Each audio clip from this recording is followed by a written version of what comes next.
I'm going to put some photos right now in the video of how the car looked before. It was really jacked up. It looked like an all-wheel drive version of this car. It drove me absolutely insane, and it was one of the most important things I had to fix on this car, but it took me a little bit of time to research and get some more engineering data to make the proper decision, because there's a number of different vendors that make lowering springs for this car. And here's a couple of shots of the car lowered now. You guys could see it. It looks freaking outstanding. The car drives better. It rides incredible. It has better turn-in. It rotates in the rear a lot better with the IRS. There's better grip, and there's a hell of a lot more confidence in the car. So let me just get the camera on the tripod, and I'll show you guys a little bit more. All right, guys, got the camera on the tripod. Just wanted to show you guys the stance that the Alfa Romeo Giulia Quadrifoglio has. It's got awesome rake.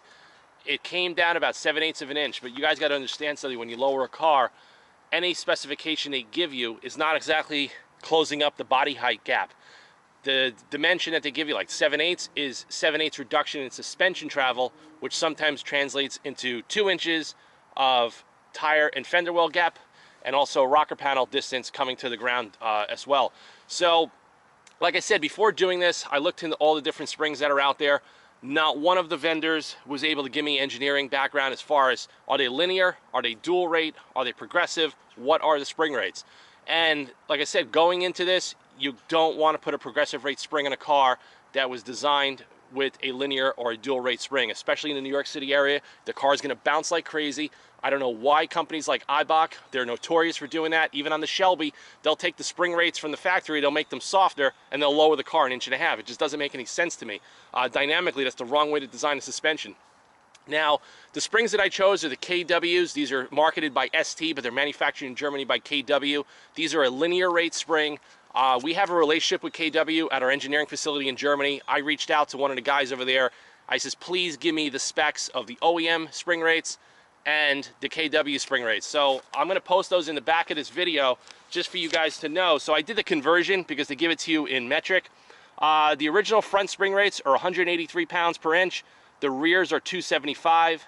The new ones are 399 in the front, 428 in the back. So it's about a 30 to 40% increase in spring rate, but that doesn't translate into harsh ride, because when you come down in the suspension, you have to increase the spring rate. You can't shorten the spring and keep the factory spring rate. That's just not going to work. The car's going to bounce and bottom out all over the place. Now, another thing too, I was also very confident that this car was going to respond outstanding, because how stiff and strong the chassis is and how similar it is to a lot of the modern Ferraris that I've lowered. Now, I've lowered all the modern Ferraris since the 360 Modena all the way up to, like, you know, the 599s and all of those cars. We would lower them either with the factory threaded shock body by turning the adjustments on that, or we would put Novatec Rosso springs in the car, and I believe Novatec springs are made by KW as well, and they just respond outstanding. They work great with the factory shocks. There's no cutting of the bump stops. There's absolutely no degradation in ride quality. It actually just makes everything that much better.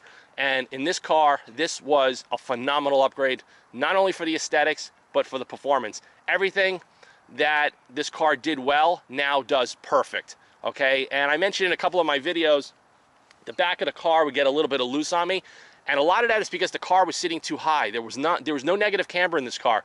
The camber, when we put the car in the alignment rack, the camber in the front was like 1/2 degree positive, and in the rear was like 0. So there was like no camber in this car to begin with. And in a performance car, you want to have negative camber for better turn-in, better grip, especially with an IRS in the back. So now that the car is sitting lower, now we have a little bit of a stiffer spring rate. It is freaking incredible. The confidence level, the grip, the turn-in, the way the rear end now rotates going into a turn, it's not loose and it's not sloppy all over the road. I tell you, man, this thing was awesome. Also, another thing, the springs come yellow. I powder coated them black just because I wanted to fly under the radar, because a lot of dealerships with Alfa Romeo and Maserati, they're not accustomed to seeing guys modifying them with aftermarket parts. So I just didn't want to, you know, have any problems with that if the car has to go to the dealer for anything. So I took the springs and had some friends of mine powder coat them gloss black, and they're in the car now. And I'll pull the camera off and I'll show you guys exactly how they look. We're underneath the driver's side front. I just want to show you guys the springs installed. I don't know how good you could see it in here with the limited lighting, but you could see that the springs look OEM. There's no red flags by having a bright yellow or a bright red spring under there, so we're good to go with that. So that was pretty much painless. Now, and as far as ground clearance goes, here's some close-ups of the front bumper to the ground clearance. all the way around from the corner, the middle, to both sides. And you guys can see there's plenty of ground clearance. There's no issues there. Now the other low spot in the car is over in the rear, underneath the rear passenger doors, between the lower rocker panel to the ground. It's pretty low, but to be honest with you, look at the measurements I'm giving you right here. There's plenty of clearance. Ride height, as far as from the ground to the edge of the fender, is 24 1/8 in the rear and 26 1/8 in the front. So if you guys have a stock 2018 Giulia Quadrifoglio, you could pretty much use that as a guideline. You could see here, you know, I could get 2 fingers in there. It's got plenty of suspension travel, almost 1,000 miles in these springs already, and I have not bottomed out once. Now, some cars tend to bottom out right out of the factory, like the GT350 that I own. That thing was freaking notorious for smashing the bottom of the car. And even though this car is pretty low, no issues whatsoever. And a lot of that is because the dampeners and the springs are designed so damn perfectly. They are matched perfectly well. There's no issues with that. Now, if this car had a progressive rate spring, like an Eibach, I'll tell you right now, I would have ripped them out of the car by now, because they would have bounced and destroyed my active carbon fiber front spoiler almost immediately. Another thing I want to tell you too regarding KW springs. A lot of spring companies, they manufacture their springs in computer-aided design. KW does the same as well, but they also have a full post chassis rig where they strap the car on this rig and it compiles all the data and it shakes the chassis rigorously to see where they need to get those spring rates and how they're going to fine-tune it.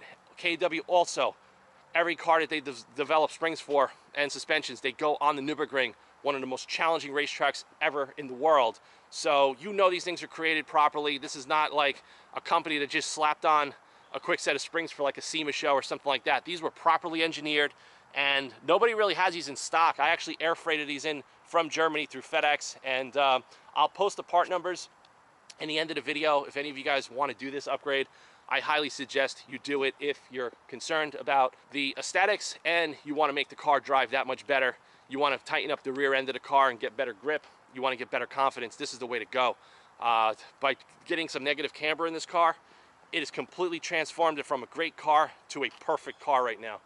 This car I would love to see on a racetrack go up against the M3 CS or any performance car in this category. And I'll tell you now, with the right driver, this car would probably spank every single other car in the category.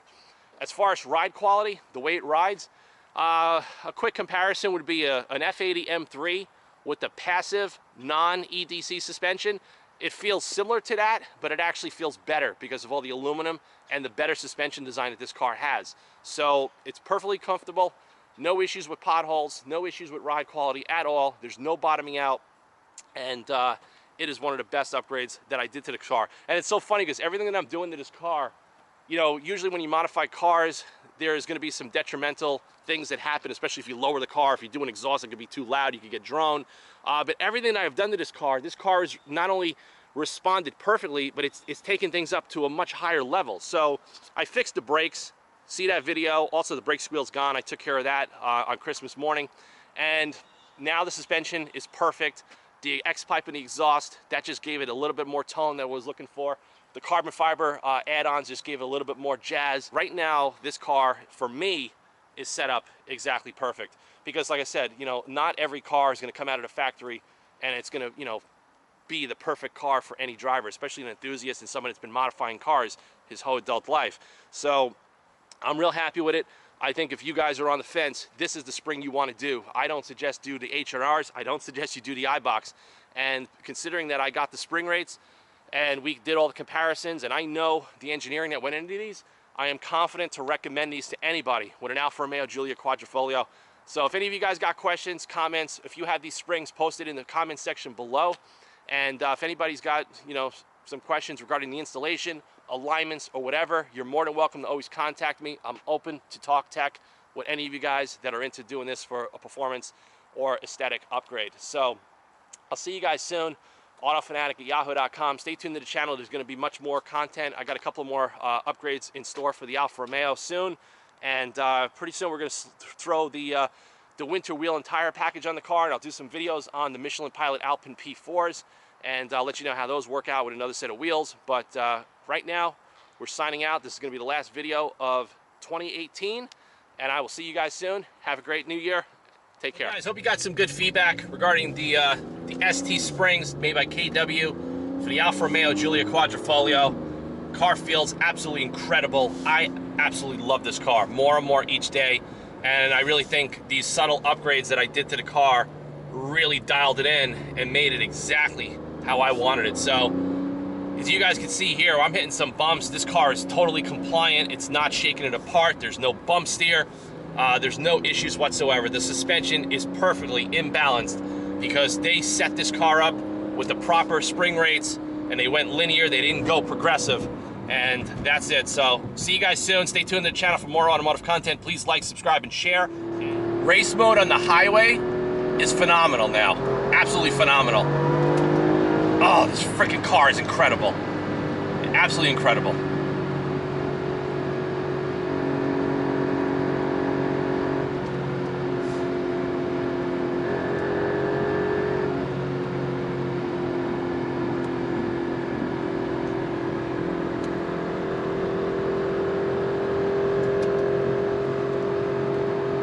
And I'm holding the camera now just to show you how compliant the car is.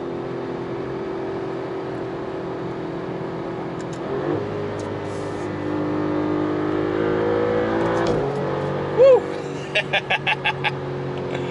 Oh, this car is freaking so cool, man. This is the best daily driver I could have ever asked for. It really is.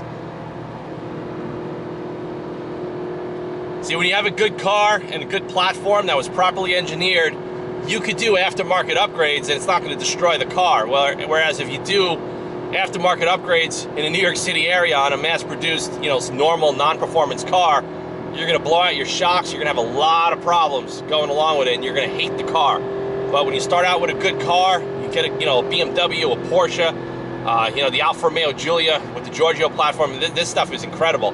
Everything just responds so damn well. So that's it, guys. I'm going to turn the camera off and I'm going to have some fun.